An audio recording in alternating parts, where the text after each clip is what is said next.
Հարգելի հետևորդներ, սիրելի բարեկամներ, ողջույն, այսօր Ելակետի Լոս Անջելեսյան տաղավարում իմ հյուրն է իմ ընկեր բարեկամ Մանե Զագարյանը։ Ողջույն Մանե, բարի գալուս տաղավար։ Շատ շնորհակալ եմ հրավերի համար։ Ինչպե՞ս ես։ Լավ։ Երկար տարիների փորձառությամբ գործարար ես, հասարակական գործիչ կարող ենք ասել, կենթանապաշտպան։ Այո։ Եկեք զրուցենք դրա մասին եւ սկսենք հենց դրանից։ Ասեմ, որ մոտավորապես արդեն Ամերիկայում եմ 35 տարի, այստեղ եմ մեծացել ու հենց այդ առաջի տարիներից մեծ իմ սերը կենդանիների հանդեպ բնության համաձ շատ մեծ է։ Հենց այդ ժամանակվանից փորձել եմ ինչ-որ մի բան աշխատանք անել, բայց այդքան էլ չէր ստացվում իմ մոտ, քանի որ շատ դժվար ժամանակներ էր, նոր էինք եկել տեղափոխվել բան։ Բայց դա իմ նպատակն ա եղել միշտ։ Եվ սկսվեց այն մեծ աշխատանքը, որը տարիների ընթացքում շատ ավելի մեծացավ։ Այո։ Շուն, կատու, կենդանիներ, Հայաստանում ծավալվող մեծ աշխատանք,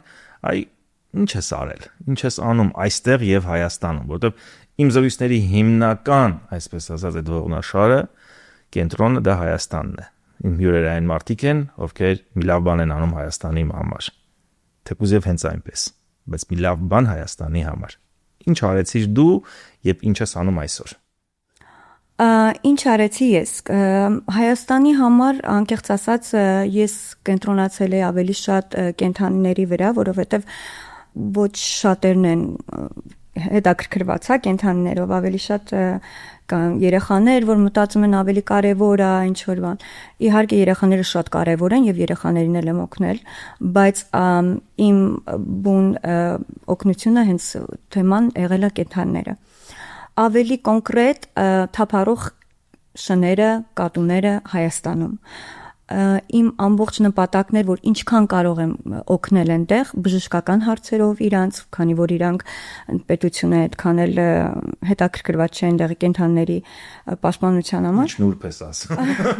Պետությունը հետաքրքրված չէ։ Դե արդեն այդքան ասեմ, բոլորն էլ տեղյակ են ինչա, բայց հա, ոչ ընդհանրապես կասեի հետաքրքրված չի պետությունը։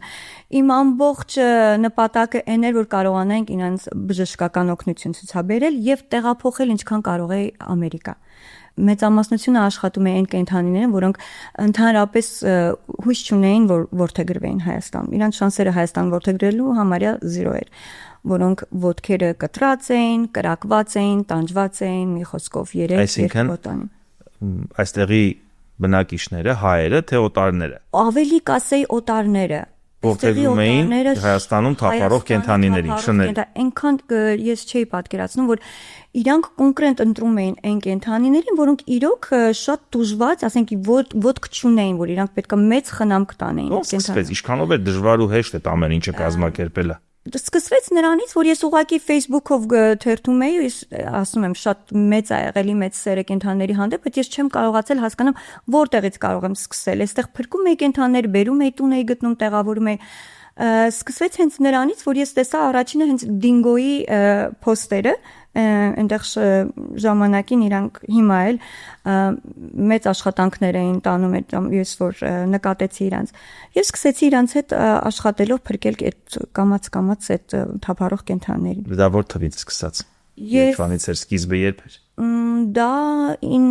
կասեի երևի 2000 քանի թվականներից 2000 Մինչ այսօր քանի դեպք ես գրանցել, քանի որդեգրման դեպք ես գրանցել կենդանիների։ Մինչ այսօր ճիշտ ասած քանակը արդեն գործել է մեկ-մեկ որ փորձում եմ բանանեմ, ես կասեի երևի 30-ից ավել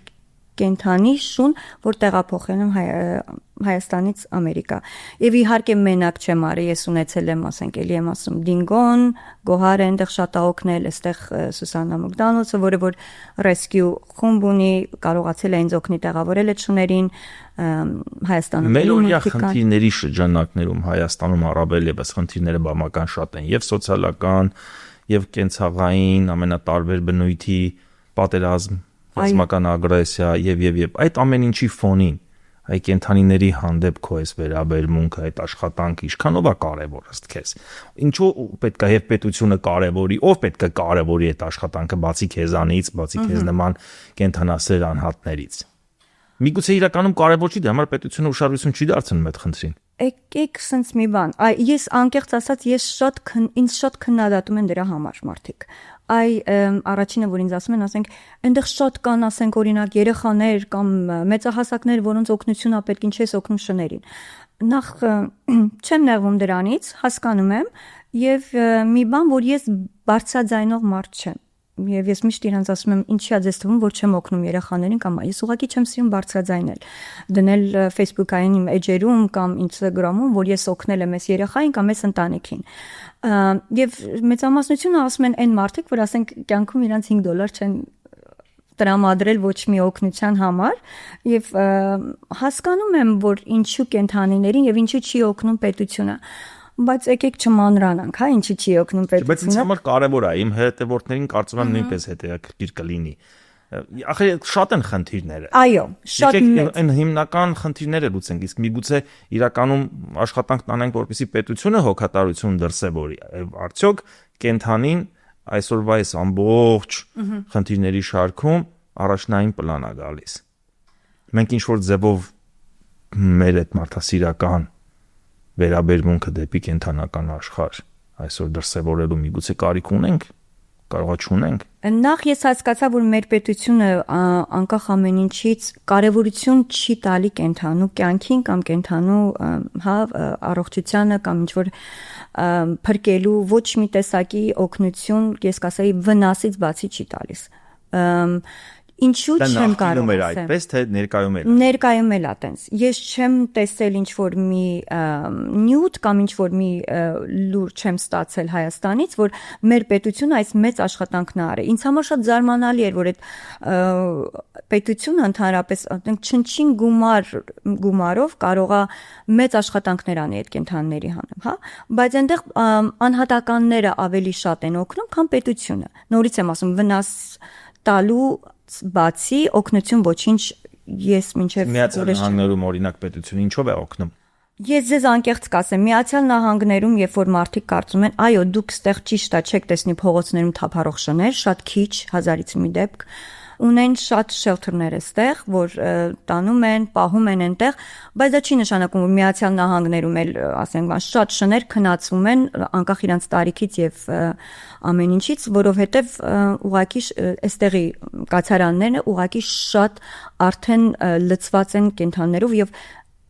մարդիկ չեն վերցնում։ Անկեղծ ասած, ես այս խնդրի վերաբերյալ ունեմ իմ անձնական կարծիք, եթե կցանկանաս։ Իհարկե շատ մեծ հաճույքով։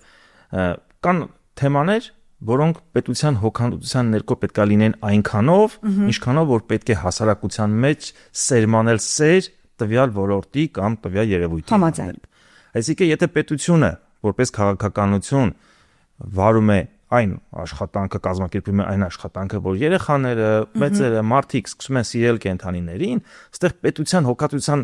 խնդիրը այլևս չի լինում։ Պետությունը առանձնապես քաղաքականություն չունի այստեղ վարելու, բյուջե հատկացնելու կամ որոշակի աշխատանք կազմակերպելու, պետք է ընդհանրապես հասարակությունը լինի այնպիսին, որ սիրի կենթանուն եւ իր հոգացության ներքո պահի։ Համաձայն եմ 100%։ Այդ պարագայում մենք թափառող շների խնդիր չենք ունենա, կատուների խնդիր չենք ունենա։ Այո։ Մենք ունենանք հստակ վերաբերմունք դեպի կենթանուն։ Այդ պարագայում հերթական անգամ պետությունից ինչ որ բան պահանջելու խնդիր էլ չի լինի։ Համաձայն եմ։ Միգուցե ճիշտ է այդպիսի աշխատանք, այդ ուղղությամբ աշխատանք կազմակերպել եւ իրականացնել։ Շատ կցանկանայի, որ լիներ ինչ որ այո աշխատանքներ այնտեղ, որովհետեւ ես տեսնում եմ երեխաների մոտեցումը կենթանիների։ Հազվադեպ ես զարմանում եմ, ասենք երեխաների, ասենք այդ մանկական այդ սերը ուրիշ սև է պատկերացնում կենթանիների հանդեպ, հա, բայց շատ ավելի դաժան երեխաներ էլ կան։ Ինձ համար դա շատ զարմանալի է։ Այո, շատ ճիշտ է։ Եթե մենք սովորեցնենք իրանց ավելի այդ սերը կենթանիների հանդեպ, միգուցե այդքան դաժանություն չի լինի, թափառող կենթանիներ չի լինի, ամեն մեկը իր հերթին կփորձի ինչ-որ մի բանով օգտակար լինի։ Միգուցե ուսուցանել է պետք իրանց ավելի սերը պետք է, հա, մտցնել երեխաների մեջ, որ պետք չի այդ աստիճանի անտարբեր լինել։ Եվ հետո արդեն պետությանը այդքան էլ Ես դա այդպես եմ ներկայացնում, որովհետև կարծում եմ, որ պետք է իրականում համապատասխան պաշտոնյաներից, կառավարական տարբեր կառույցներից, որոնք պատասխանատվություն ունեն որոշակի առումներով, որովհետև ինչպես ես գիտեմ, քաղաքապետարաններն ունեն այդ պատասխանատվությունը, նաև ունի բնապահպանության նախարարությունը, որը որոշակիորեն զբաղվում է կենթանիների խնդիրներով։ Միգուցե պետք է գնալ եւ ասել ժողովուրդ իսկականից եկեք հասկանանք եւ դեպի սեր, դեպի կենդանիների խնամք, որպես այդպեսին ծրագրեր իրականացնենք, գիտելիք փոխանցենք։ Միգուցե դա ավելի օգտակար կլինի այդ խնդրի հիմնովին լուծմանը։ Համաձայն եմ։ Ես մեծ հաճույքով կմասնակցեմ այդ աշխատանքներին, եթե ես կարողանամ իրոք ասենք ունենամ, չնայած Սա ասում եմ հույս ունենալով, որ դու ինքդ նախաձեռնով կհանդիսանաս։ Ես անկեղծ ասած ես ունեմ ընկերներ, որ մեծ ճանաչումներ ունեն այդ սոցիալ մեդիաներում եւ բոլորը համաձայն են, բոլորը փորձում են ինչ-որ մի բան անել, fundraising, ինչ-որ մի բան օգնելու։ Նորից եմ ասում, օգնելը մենք կարող ենք օգնել, գումարով ուղարկել, տեղափոխելը հիմա մի քիչ ավելի դժվար է դարել Հայաստանից այստեղ շուն տեղափոխելը, բայց ինչպես դու ասում ես, ավելի մեծ աշխատանքներ է պետք անել։ Մեկ օգնել, երկու օգնել չէ, ավելի մեծ աշխատանքներ անել, որպեսզի այնտեղ մշտականապես լավ լինի, ոչ թե փորձենք այնտեղից փրկենք, բերենք ստեղ այդ 10-20 շանը եւ դրանով ավարտենք աշխատանքը։ Ինչ հնարավոր պատմություններ ունես, որ կուզենաս կիսվել մեզ հետ։ Նախ ասեմ, ես ապշած եմ այնտեղի շատ գիտեմ կենթանասերներ, որ իսկապես իրենք փող չունեն, գումար չունեն իրենց համար ուտելիքի, բայց տրամադրում են այնտեղի փողոցի կենթանուն։ Շատերին գիտեմ այդպես։ Ու ես ուղղակի հպարտանում եմ այդ տեսակի մարդկանցով, որը տենց սեր են, ցուցաբերում կենթանու հանդեպ։ Ուրեմն վերջի շունը հիմա իմ տանն է, որը որ ունի 3 ոտք։ Մի ոտքը հեռացրեցինք, կրակել էին Հայաստանում երկար աշխատանքներից հետո ինքը վերականգնվեց, կացարանից տեղափոխվեց իմ տուն։ Ամբողջ իմաստն էր, որ ես իրան փնտրում էի տուն, որ իրան շատ կսիրի, կհասկանա, որովհետև իրոք ինքը շատ տուժված եւ վախեցած, շատ մեծ աշխատանքներ եմ տարել, որ ինքը կարողանա այդ դուրս գա այդ իր վախերից։ Վերջում երբ որ այդ աշխատանքները ավարտեցի եւ ինքը դարավ շատ ուրախ, մարդամոտ շուն, ես հասկացա, որ ահավոր կապնվել եմ իր հետ ու ինձնից բացի մտածում էի ոչ մեկ չի կարող իրան հասկանա ու այդ սերը տա։ Եվ ամեն անգամ իրան նայելուց այդ 3 ոտով ինքը ինչ կյանք է ապրում, ինքը ինչ կյանքով լի շուն է, իր աչքերի մեջ այդ ուրախությունը տեսնում եմ, ես չկարողացա իրան, թեկուզ ես արդեն ունեի 4 շուն իմ անձնական շները ես պահեցի իրան։ Եվ այստեղ այն չի, որ դու իր կյանքն ես փրկում, ամեն մի այդ տեսակի պատմությունը քեզ էլ է փոխում։ Որպես մարդ ես դա չեմ անում, ինչ որ անում եմ, որովհետև դա ինչ որ ցույց տալու կամ ինչ որ մի բան ապացուցելու համար։ Դա անում եմ իմ հոգու հանգստության համար։ Դա առաջինը անում եմ իրեն փրկելու համար, իհարկե։ Եվ ես շատ էլի եմ ասում, շնորհակալ եմ այն մարդկանց, որ անկախ ամեն ինչից իրանց պայմաններից այնտեղ մեծ աշխատանքներ են անում։ Ես մինչև հիմա ունեմ համարյա 10 շուն ավել, որոնք չեմ կարողացել տեղափոխեմ Դինգոյում։ Ես ուղղակի գումարով օգնում եմ, որ կարողանան այդ 10 շունը պահեն։ Իմ նպատակն է, որ ես կարողանամ այնտեղ ինչ որ մի փոքր կացարան ես ինքս ստեղծեմ, որ հիվանդանոց ունենա, ինչ որ իրան հենց բան, ինչ որ մի բան կարողանամ անեմ այդ այն կենթանիներին, որոնք պրոստը անտեսել ենք եւ թողել ենք փողոցներում տարապելու համար։ Այստեղի պատմություններից ինչ պատմություններ ունես, որ ողջագրեցին տարբեր նահանգներում են, Կալիֆոռնիայում։ Մեր հայ շները զարմանալի են, որտեղ ամեն անգամ այդ նկարները եւ փոստերը տեսնելուց գալիս էին ստեղ, ինչպես նշեցի, Սուսաննա Մգդանոցը ինձ օգնում էր տեղավորելու իրանց ռեսկին վերցնում էր, փորձում էինք մի քանի որոշ ժամանակ պահել, որ ավելի ընտելանային, որովհետև ահավոր վախեցած էին, ահավոր լարված վիճակ էր իրանց մոտ, եւ այն, որ հետո ինքը ուղարկում էր ինձ վիդեոները եւ նկարները, թե որտեղ են ընկել, ամերիկացիներ են պահում, թե ինչ շնորհակալ են, թե ինչքան են ասում, որ մեր Հայաստանի շները ինչ խելացի են։ Իրոք, իրանց ոչ մի տեսակի տրեյնինգ, ոչ մի տեսակի բան պետք չի, որտեղ իրանք իրոք ծնվել են խելացի արդեն։ Իրանք հասկանում են ամեն ինչ։ Իրանք աչքերիդ մեջ նայելով գիտեն դու իրանց ինչ ես ուզում ասել։ Հասարակական քո այս գործունեությունը, կենթանապաշտպանական,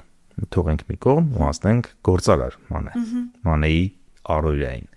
Ինչով ես զբաղվում, Մանե։ Ինչ գործունեություն ես իրականացրել նախկինում, ինչով ես զբաղվում ներկայում։ Նախկինում շատ երկար տարիներ աշխատել եմ բժշկական ֆիլդում, շատ երկար տարիներ medical field-ում եմ եղել, հետո փոխվեցի կենթանական աշխարհ ունեի կենթանիների grooming salon, աշխատում էի կենթանիների հետ, ինձ դուր էր գալի այդ էներգիան ավելի շատ։ Ես շատ ուրախ էի, չնայած նրան, որ շաբաթը 7 օր աշխատանքի էի գնում, բայց մեծ հաճույքով էի գնում։ Հիմա նորից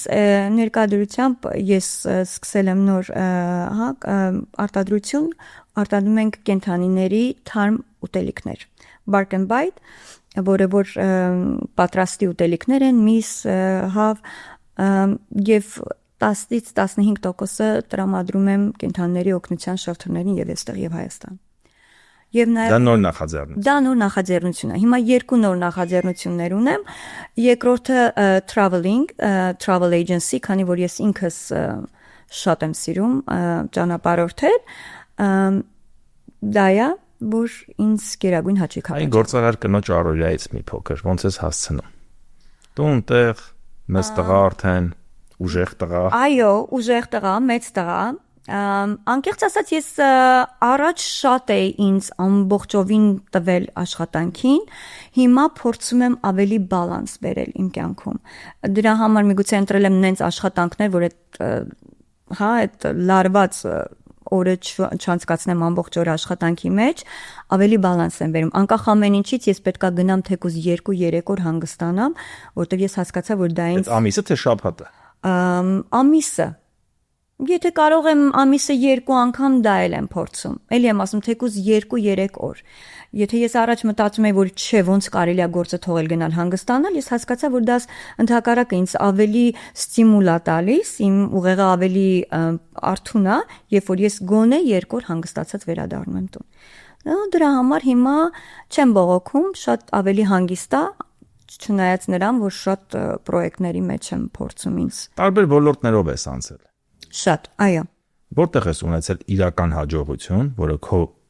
գնահատմամբ հաջողություններ են եղել կյանքում, գործարար կնոջ հաջողություններ, որտեղ ես կայացել ինչ-որ չափով, եւ եթե կուզենաս կնախընտրես խոսել նաեւ այն բոլոր հիասթափությունների եւ խնդիրների մասին, որոնք քեզ ավելի ուժ են տվել։ Ամենահաջողությունը ես կասեի ունեցել եմ բժշկական ֆիլդում։ Նախ շատ սիրում էի եւ ես հասկացա, որ դա իմն է։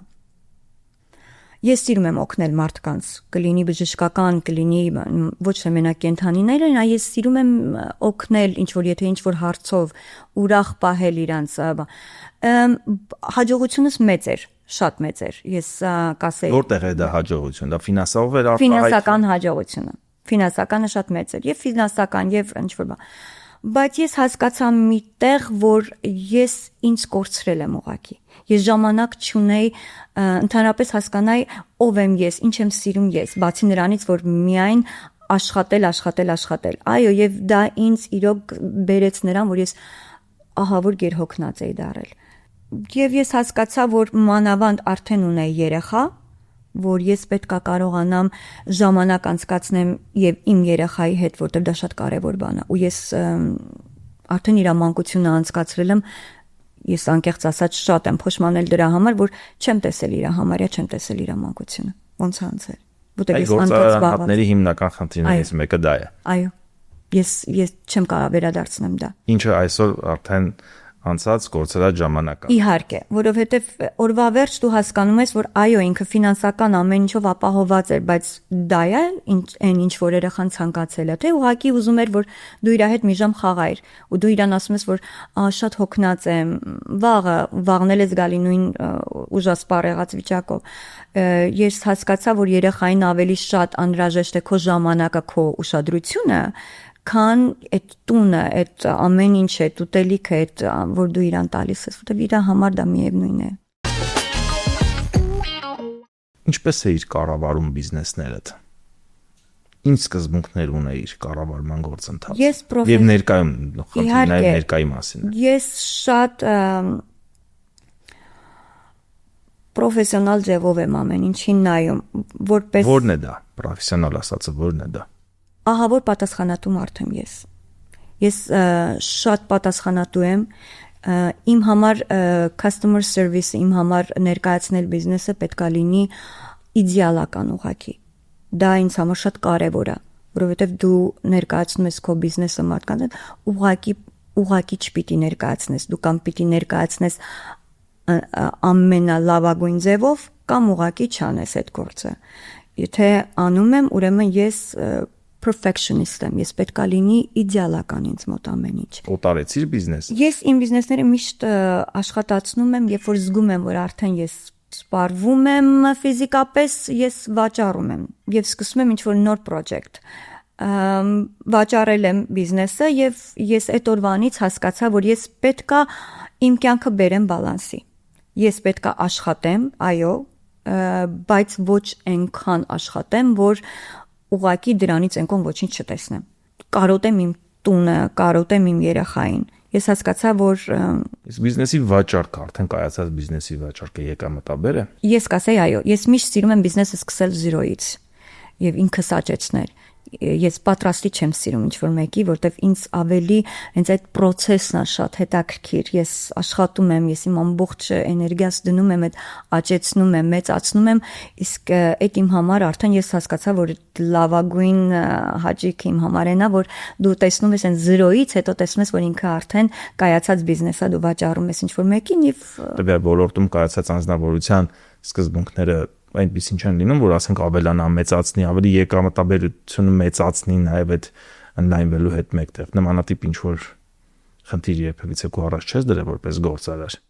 Սկզբնական շրջանում այո, դրել եմ, մեծացրել եմ շատ, երկրորդը, երրորդը կամ սա կամ նա, բայց հիմա ես կասեի ավելի ուրիշ ձև եմ նայում։ Ես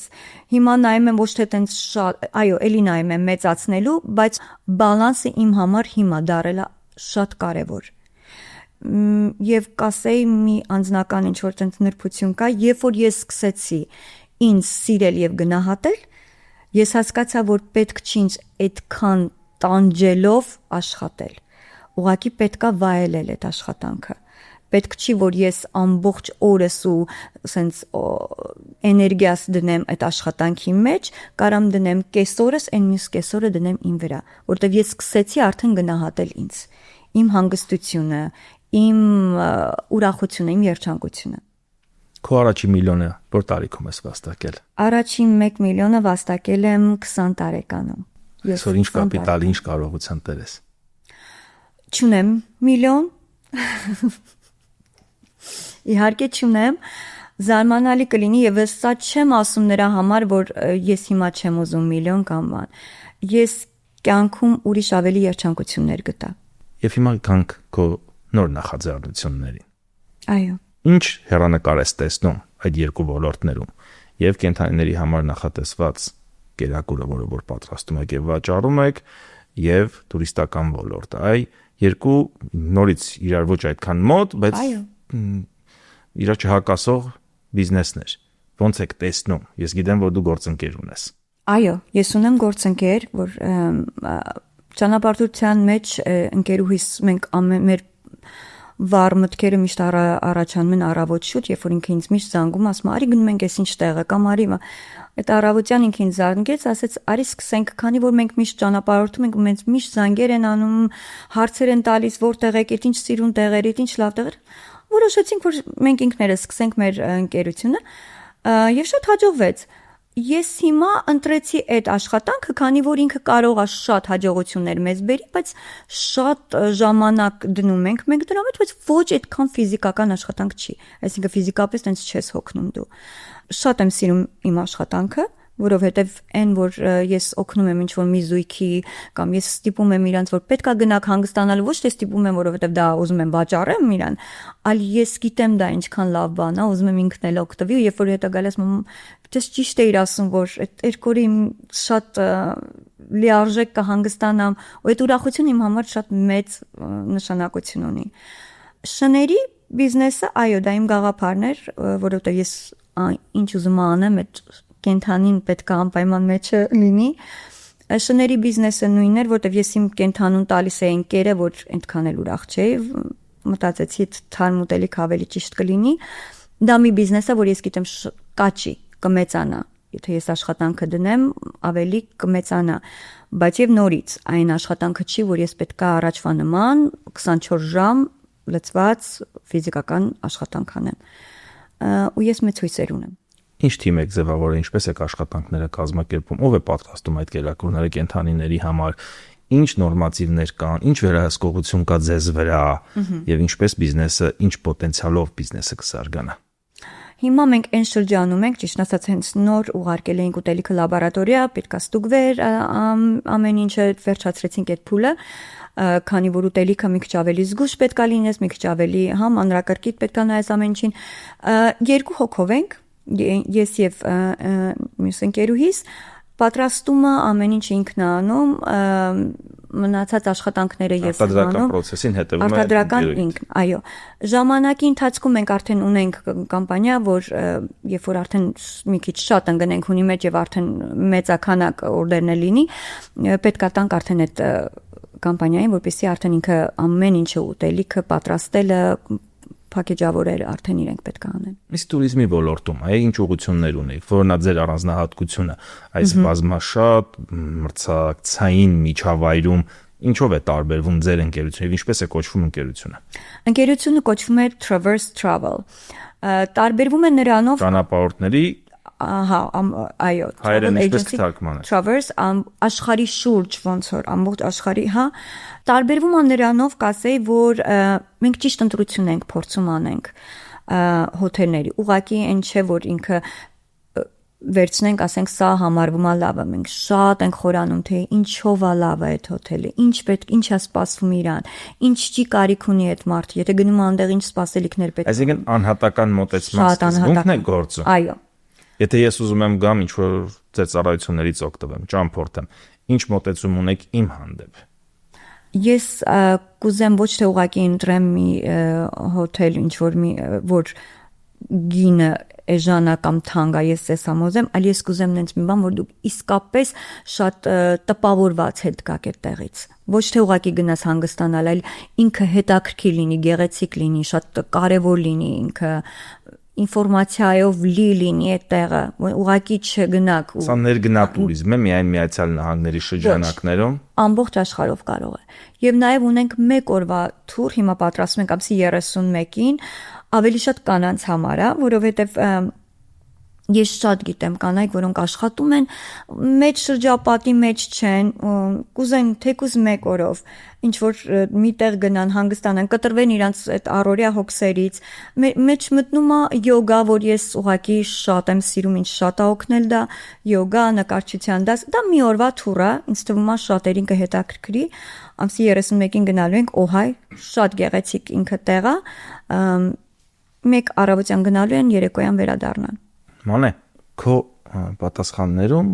մեր ընդհանուր զրույցում շատ օրինակներ կառուցվեցին հենց քո անձի վրա, որը ներկայացնում է հենց քեզ, քո մոտեցումները, քո ճաշակը, քո լուծումները, որոնք որ դու ունեցել ես կյանքի ընթացքում։ Որպես գործարար կին, որպես արդեն կայացած գործարար անհատ, որ լուծումներն են, որոնք կհամարվեն պրոֆեսիոնալ լուծումներ, սկզբունքները, որոնք որ դու կիրառում ես աշխատանքի կազմակերպման process-ում եւ որոնց մասով կարող ես խորհուրդ տալ սկսնակ գործարարներին։ Ունենան այն ջիղ, ունենան այդ ցանկությունը, որովհետեւ այդ ցանկությունը, այդ փառքասոյս երկրում միայն պետք է ունենաս ցանկություն եւ թեկուզ գումարել չունենաս, ինչ որ ձևով քեզ տրվում է դա։ Փոքր գումարով, քիչ գումարով, սկսի փոքրից, քչից։ Ցանկությունը մեծ տեղ ունի, քո պատկերացումները արդեն որտեղ ես քեզ տեսնում եւ պատասխանատվություն պիտի ունենաս, շատ պատասխանատու պիտի լինես։ Այսինքն լինես պարտաճանաչ, թեկուզ առաջի քայլերը, փոքր քայլերիդ մեջ շատ լուրջ վերաբերմունք ցույց տալիս։ Ինձ համար չափից շատ կարեւոր է, որ հայրենիքը թողած է Միացյալ Նահանգներում հաստատված հայերը լինեն հաջողակ։ Այո։ Եվ հարուստ։ Բնականաբար նաև առողջ։ Այո։ Ինչով դուք կարող եք դրան աջակցել։ Անկեղծ շատ ուրախ եմ, որ այդ հարցը տվեցիր, որտեղ հենց ամեն առավոտ ես արթնանում եմ, շնորհակալություն հայտնում եմ դրան։ Ես ուզում եմ շատ անկեղծ լինեմ քեզ հետ, Հայկ ջան։ Ինչի եմ ասում բալանսի բերեցի։ Ես հասկացա, որ այդ աշխատանքը եւ այդ գումարը, որ ինձ բերում էր, նաև ինձնից ստանում էր իմ առողջությունը։ Ես երբ որ սկսեցի կամած հասկանամ, թե երբ որ ես հասնեմ այն կետին, որտեղ ուզում եմ, ես արդեն հասել եմ, այդ կետին։ Հիմա ինչ, չէ՞, հիմա հասա։ Ես հասկացա, որ ես իմ առողջությունը համարյա կորցրել եմ։ Ես շատ վատ էի զգում, ես առավոտյան չէի կարողանում անկողնուց սարթնանամ, որովհետև ամբողջ մարմնիս մեջ ցավ էի զգում։ Ու ես հասկացա, որ այդ տարիքից ես չեմ կարող զգամ ինձ sense ոնց որ 80 տարեկան, 90 տարեկան կին։ Երբ որ ես հասկացա, որ պետքա առաջինը նորից եմ կրկնում, սերը իմ հանդեպ արթնացավ իմ մեջ, ես անկեղծ եմ, ես չեմ ունեցել միգուցե դա մինչև այդ, որ պետքա ես ինձ գնահատեմ, ես ինձ սիրեմ,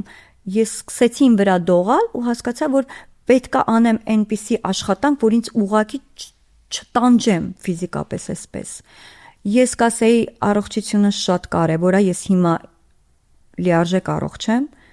ես շնորհակալ եմ Աստծուն դրա համար, բայց նաև ես համոզված եմ, որ դա ինձնից էր, եթե ես ուղղակի ստոպ, պաուզա չտայի այդտեղ, միգուցե շատ ավելի վատ կլիներ իմ վիճակը։ Շատ կարևոր է առողջությանը հետևելը, շատ կարևոր, այսպես ասած, շեշտադրումներ արեցիր, բայց հաջողության մասին։ Եթե մարդ չի ունենում հաջողություն, չի ունենում համապատասխան քանակությամբ հարստություն, վաստակ, առողջությունն էլ է կորցնում։ Անկեղծ ես էլ էի տենց մտածում, ինչև հետո կատակով միշտ ընկերներիս ասում էի Աստված տարավ ինձնից իմ հարստությունը, բայց տվեց երջանկություն։ Եվ ես ուղղակի Երևանեն չէի ասում դա։ Ես հիմա ինձ համարում եմ լիարժեք երջանիկ։ Չգիտեմ կհավատաք թե չէ, բայց ես հիմա համարում եմ երջանիկ, որովհետև ես հիմա կյանքին ավելի ուրիշ ձևով եմ նայում։ Ես ժամանակ չեմ ունեցել նայեմ կյանքին, նենց ոնց որ հիմա ես այս բնությամբ ապրում եմ, ես կենդաններով ապրում եմ, ես գնում եմ շրջագայության, ես չեմ ունեցել դրանք։ Ես շատ ինքնուրույն մարդ եմ, կյանքը ինձ միշտ այնտեղ է բերել, որ ես պետքա շատ ինքնուրույն լինեմ։ Ես կուզեի ասեի մի բան, որ ամեն մարդ առաջինը սկսի հարգել ու սիրել իմանա։ Եվ դրանից շատ բաներ փոխվում են քո կյանքում։ Ես դա շատ ուշ տարիքում եմ հասկացել, բայց դե էլի շատ ուշ չի։ Եվ երբ որ սկսում ես քեզ հարգել, սիրել, դա քո հաջողությունների առաջի քայլն է լինում։ Որտեղ դու ուրիշ սևով ես նայում ամեն ինչին։ Ոչ թե դու քեզ կուրորեն տալիս ես քո աշխատանքին ու շատ ժամանակ չես գնահատում ինչև անգամ դա։ Ես չեմ գնահատել, ինչ որ արել եմ, ես կարծել եմ դա տենց էլ պետքա լինի, իսկ հիմա մի քիչ ավելի խորն եմ նայում։ Ես հիմա այս բարագայում ավելի հանգիստ եմ, քան թե այն ժամանակ, երբ որ շատ ավելի բարձունքների վրա էի։ Շնորհակալություն իմ հրավերը ընդունելու համար, Մանե։ Շնորհակալություն Ելակետի տաղավարում հյուրընկալվելու համար։ Սիրելի հետևորդներ, կհանդիպենք, երբ հանդիպենք։ Շատ շնորհակալ եմ այդպես։ Ավեժ։